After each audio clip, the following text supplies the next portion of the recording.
गाड़ी में 1 घंटा 57 मिनट लगेंगे। पैदल तो बहुत दूर हो जाएगा, तो फिर बस से चली जाती हूँ मैं। पहले यहाँ से उल्टे हाथ पे, फिर सीधे हाथ पे 500 मीटर बाद, उसके बाद 2 दफ़ा सीधे हाथ पर मुड़ना है, तो बस स्टेशन पहुँच जाऊंगी। इतना मुश्किल नहीं है। समझ गई।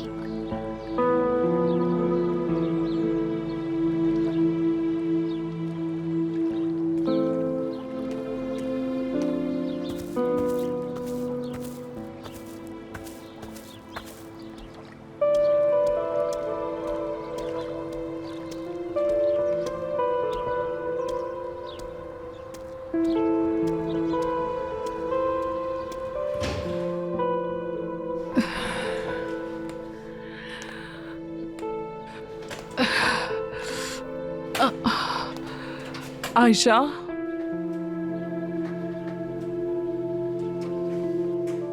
कहाँ चली गई?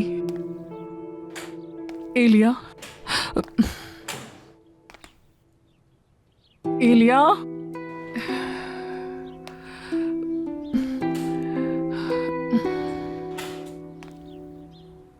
तुम कहाँ चली गई लड़कियों? कहाँ हो तुम? ये दर्द मुझसे बर्दाश्त नहीं हो रहा। उफ, उफ।